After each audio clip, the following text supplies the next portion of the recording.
Olá, no ar mais um Espaço Livre. Hoje nossa convidada é a coach de carreira Thalita Tofanelli, que vai esclarecer algumas dúvidas sobre o mercado de trabalho. Muito obrigada pela presença, Thalita. Eu que agradeço, Carol. Thalita, coaching de carreira é uma atividade relativamente nova aqui no Brasil e muitas pessoas ainda não conhecem, a atuação desses profissionais. Como vocês atuam?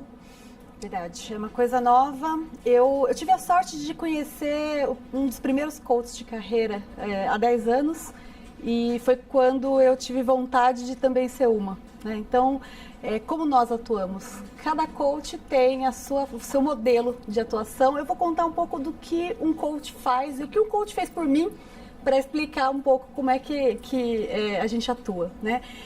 Há 10 anos eu estava passando por uma transição de carreira. Eu sou formada em comunicação e estava indo para a área de recursos humanos. E isso, quando acontece na vida de um profissional, gera uma série de expectativas, dúvidas, medos, e foi o que aconteceu comigo. E naquele momento eu tive a sorte de encontrar um coach de carreira. E o que ela fez por mim? A gente conseguiu entender juntas o quanto aquele momento, se conectava com meus planos futuros. Pela primeira vez eu tracei uma meta profissional para mim. Até então eu estava há 10 anos trabalhando e não tinha uma visão de futuro. Tinha uma visão do que eu queria no semestre seguinte, mas não em 10 anos e 20 anos. Não tinha uma visão do meu legado, não tinha uma visão do meu propósito profissional. Então foi isso que eu consegui através do coaching de carreira. E quando eu terminei tudo isso, eu pensei, puxa, acho que eu quero ser uma coach de carreira em algum momento. Isso faz 10 anos.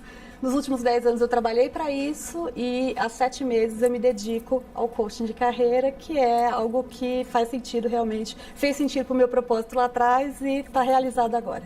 Existe alguma semelhança entre o trabalho de um coach e de um profissional de recursos humanos?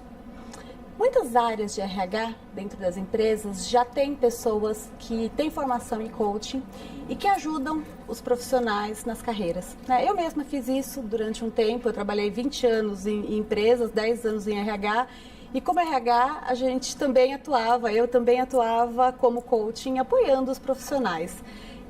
Só que quando você está dentro de uma empresa, você olha o profissional e a empresa, Eu, como uma coach independente, eu olho o profissional independente de quem é o empregador dele, E pensando no que faz sentido para ele e não somente para a empresa e para ele. E por que as pessoas têm procurado a ajuda de um coach de carreira? Olha, parece que é só porque tem gente desempregada, mas não é verdade, não.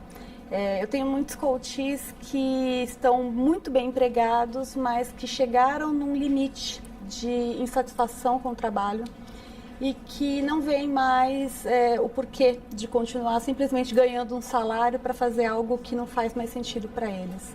Então eu diria que a válvula, a gota d'água é a insatisfação, É olhar para o que eu estou fazendo e entender que aquilo não me preenche mais, não me satisfaz e que aquele salário é ótimo, mas eu preciso de mais. Então, a maior parte das pessoas me procuram por isso. Obviamente que com tanto desempregado no mundo, as pessoas também procuram para se recolocar e a gente tem ajudado bastante gente nesse sentido. Mas eu te diria que hoje a maior parte das pessoas está insatisfeita com o trabalho. Thalita, você falou sobre a recolocação no mercado de trabalho. Quais são os maiores desafios para quem quer se recolocar no mercado de trabalho, voltar a trabalhar? O primeiro maior desafio é recobrar a autoconfiança. A maior parte das pessoas, quando é demitida ou quando não faz uma opção por estar desempregado, perde a sua autoconfiança, faz uma conexão do desemprego com a falta de capacidade pessoal e profissional. E isso é uma barreira muito grande porque a recolocação é um processo de venda. Quando eu estou me colocando aqui numa vaga, quando eu estou me candidatando, eu de alguma maneira estou me vendendo. E se naquele momento eu estou frágil, vulnerável, eu vou vender alguém frágil, vulnerável. Então, eu diria que o maior desafio, pelo menos a primeira etapa do nosso processo, é recobrar a autoconfiança, recobrar a positividade, entender que aquela é só uma situação, que aquele é só uma fase e que vai passar e que a pessoa vai poder voltar a trabalhar e vai poder se satisfazer com o trabalho novamente. No caso de quem está há muito tempo desempregado, quais são as dicas, né, que você dá para essa pessoa? Você acredita que elas devem aproveitar o tempo livre até para fazer algum tipo de curso gratuito, por exemplo? Atendendo tanta gente, eu hoje tenho assim as fases, né, que eles passam, assim, eles me contam muito. Então, quando a pessoa fica desempregada e logo não tem logo um apoio, ela passa por aquela fase assim de que eu sento todos os dias às 8 da manhã na frente do computador e mando currículo como um louco, disparo, né? Eu brinco, é metralhadora de currículos, por 8 horas seguidas, né? Tem gente que fica, eu tenho coaches que já me confessaram, Thalita, eu já passei 10 horas na frente do computador procurando, já nem lia mais a vaga, eu só mandava, né? Isso faz com que a pessoa sinta que ela está fazendo algo, né? Mas de fato não adianta muito, né? Mandar 1000 currículos por dia, mandar é bom, mas assim, isso é só uma atividade para voltar ao mercado de trabalho, né? Eu diria que tem duas coisas importantes. A primeira é acionar o networking e aumentar o networking, né? A gente arruma trabalho a partir da indicação de amigos, sim, né? Isso é muito mais divertido, eu diria, e muito mais efetivo do que o envio disparado de currículos, 1000 currículos por dia. Então, acionar o networking, usar as redes sociais, se posicionar de boas maneiras, estar sempre ligado no que está acontecendo na sua profissão, participar de cursos gratuitos, de feiras, de congressos, de webinários, ler, se informar, tudo isso faz parte dessa atividade que é a transição de carreira, né? Inclusive, uma das coisas que os meus coaches têm me dado de dica, né, para quem está fazendo isso é buscar um exercício físico, deixar a cabeça em paz, né, porque quando eu estou na frente do entrevistador e estou com a minha cabeça muito, muito preocupada, aquilo vem na frente de qualquer resposta que eu dou. Você falou da questão das redes sociais. As redes sociais, elas também podem atrapalhar, né, no processo seletivo? Podem, com certeza, né? Hoje, se você entrar no LinkedIn, você vê que o desespero pelo desemprego faz com que as pessoas fiquem postando uns desabafos ali que não ajudam, né? Porque ninguém arruma um emprego no desespero. O desespero não é uma possibilidade de recolocação. Você vê que tem muita gente que fala mal das empresas, dos recrutadores, você vê que tem muita gente que se porta de maneira ruim. Eu entendo, né? É uma fase, é um sentimento, mas a rede social não serve para isso, né? Ela serve para você se posicionar. Ela é o teu cartão de visitas. Sim.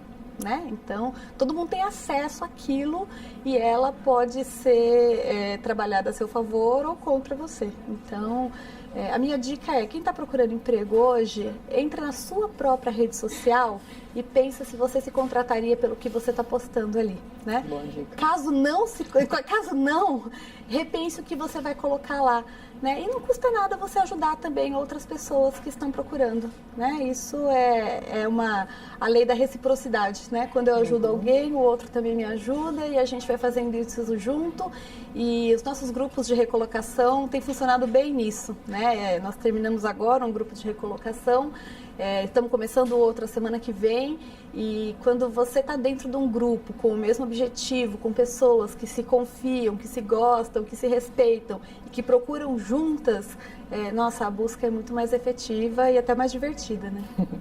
E, né, em relação ao currículo, um bom currículo, né, é a porta de entrada para qualquer processo seletivo. Qual que é a fórmula para se destacar logo de cara com um currículo? Eu diria que o currículo, ele é um cartão, né? Tem cartões que você recebe e você fala, esse aqui é mais um cartão, né, igual a todos os outros. Tem cartões que você fala, olha que criativo. mas ele diz só uma parte, né, do que realmente o profissional é.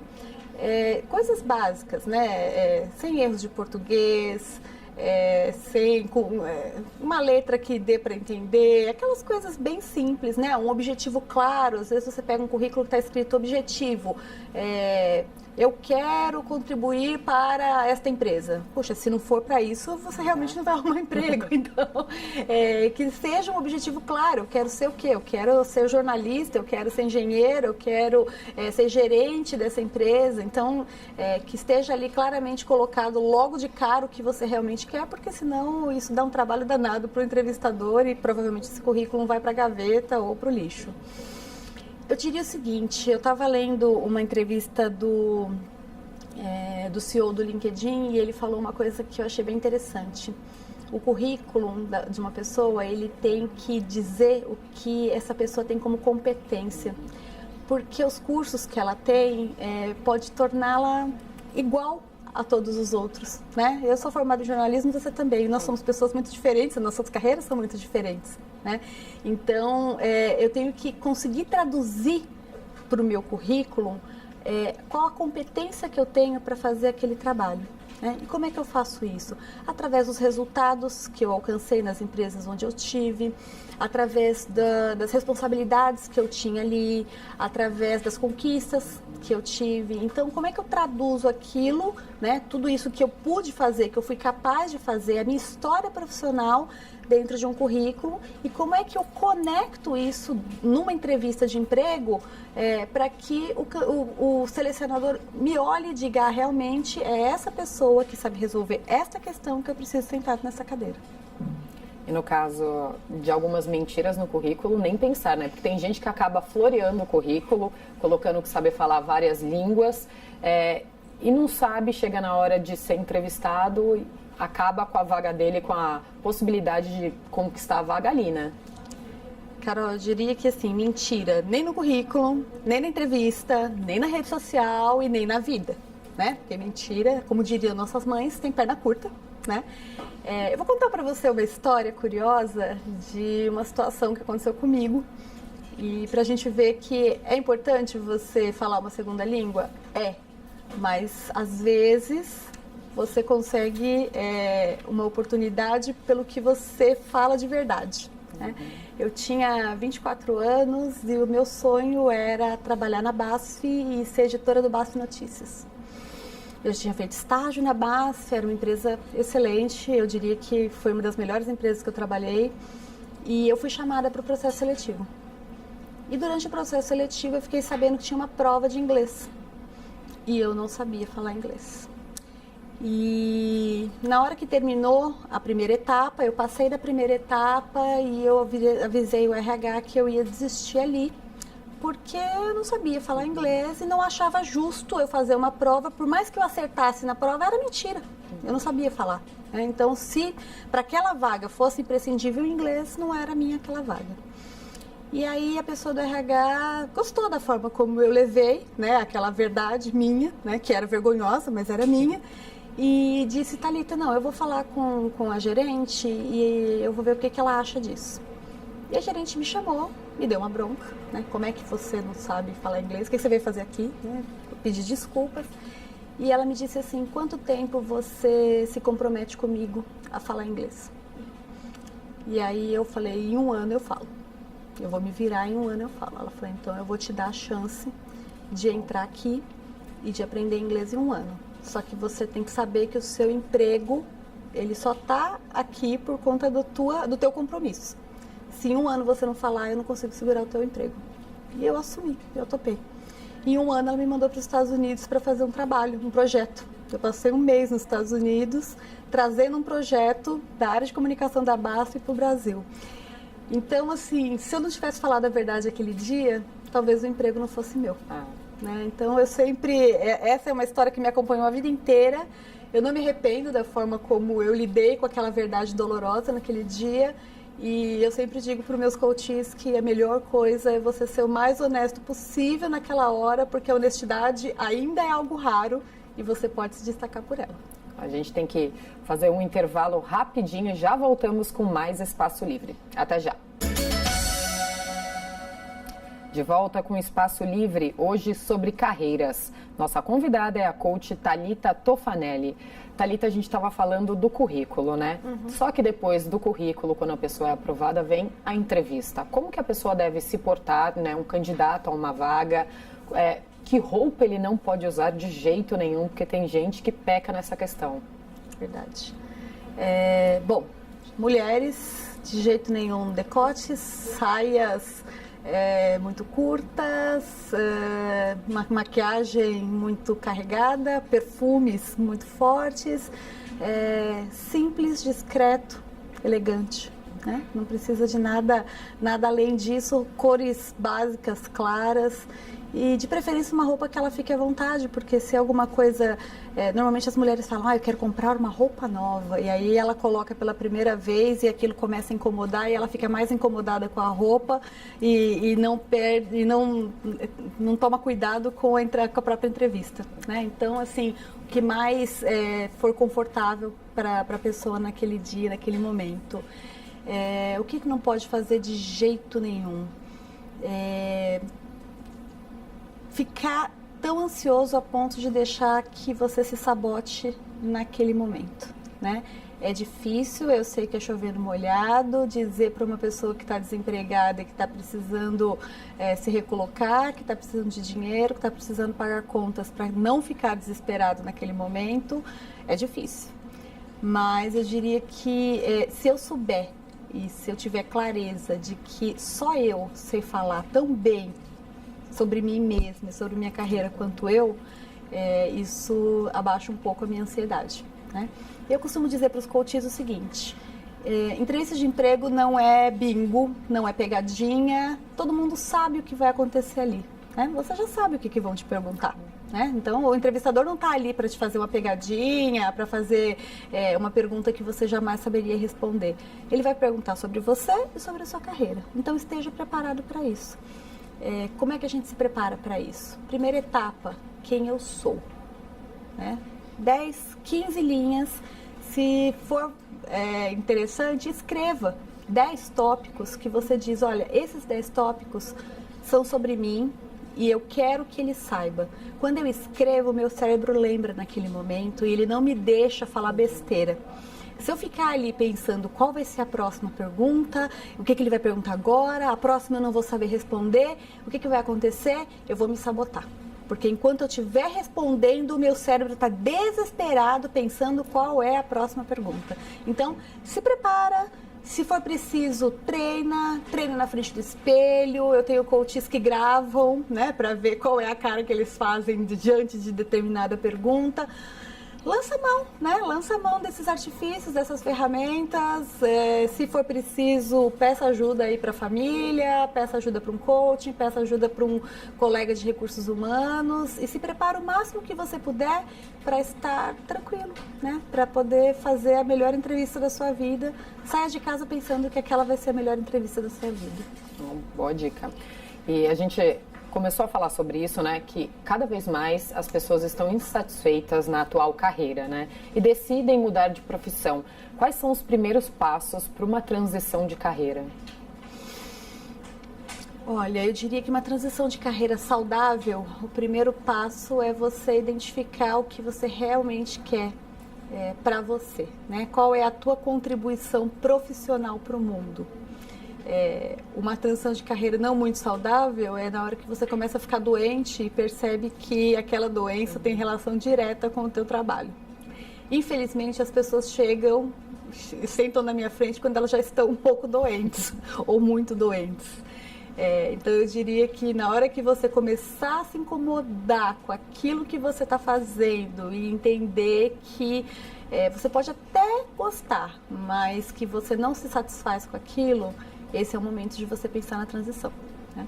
Se você já está doente ou se você ouve a musiquinha do Fantástico no domingo à noite e tem um arrepio na coluna, esse é um sintoma clássico de que você precisa começar a pensar. Pode ser mudar de carreira, pode ser mudar de emprego, pode ser mudar de atividade, pode ser mudar você mesmo, né? Normalmente a mudança começa por cada um de nós e depois ela se externaliza.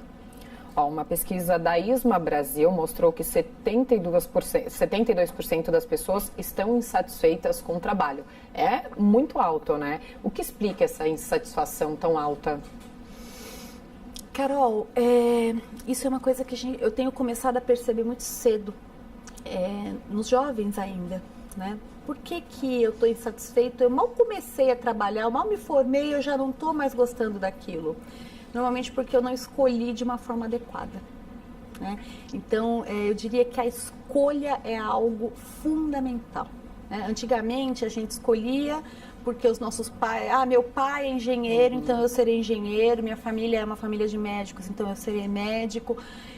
Hoje, muitas profissões já não são mais profissões do momento, né? E outras profissões sofreram uma transição imensa. Então, não dá mais para escolher como a gente escolhia lá atrás, né? O jovem já não é mais o mesmo jovem que nós éramos há 20 anos, quando eu escolhi a minha carreira. O mundo também não é mais o mesmo mundo. Então, a gente precisa aprender a respeitar esse momento de decisão do jovem. E qual é a chave para isso? É o autoconhecimento, né? É o jovem parar e se entender e se compreender e entender que trabalho é algo importantíssimo na vida e que um trabalho sem satisfação é uma parte da vida que você torna cinza em pouquíssimo tempo. Você acredita que os jovens eles acabam escolhendo a profissão errada por ter que escolher tão cedo? Eu acredito, pela imaturidade, pela pressão da família, pelo status, né? Eu ouço muitas mães falando, eu quero que meu filho ganhe dinheiro, eu quero que meu filho seja rico. Eu tenho uma amiga que fala assim, que a mãe falava assim, eu criei filho para ser doutor. Então, ela é doutora, mas não é feliz sendo doutora. Então, são muitas influências, né, que acabam fazendo com que o jovem escolha de uma maneira muito rasa, né? Não se aprofunde nessa escolha, não se entenda, não entenda o que ele está escolhendo. Há pouco tempo eu conversei com uma jovem que começou a fazer faculdade de odontologia. E ela, no primeiro semestre, chegou à conclusão de que ela não curtia aquilo, que não tinha nada a ver com ela. E aí eu perguntei, como é que você escolheu? E ela me contou que ela escolheu porque ela gostava muito da odontóloga dela. E que ela assim, tinha um fascínio pela mulher, pela forma como a mulher atendia e tal, e que aquilo fez com que ela escolhesse. Então, e a família também achou que aquilo estava ok. E, de repente, não foi a escolha adequada, porque era um fator só. Né? Um fator que não tem a profundidade necessária para que ela pudesse escolher. Então, pais, mães, professores e jovens, eu diria que este momento é um momento muito, muito importante. Acontece de depois de 20 anos de carreira eu querer mudar de rumo? Acontece, isso tem acontecido muito, mas eu diria que a escolha hoje é a parte principal da satisfação do trabalho. Em 2015, o número de jovens de 15 a 29 anos que não estudavam e nem trabalhavam, chamados neném, chegou a 22,5% da população dessa faixa etária, segundo o IBGE. Por que a gente tem tantos jovens assim nessa condição? Triste, né? Essa condição. Bem triste. Infelizmente, a maioria dos jovens, a maioria de nós aprendeu que trabalho é algo que é um mal necessário.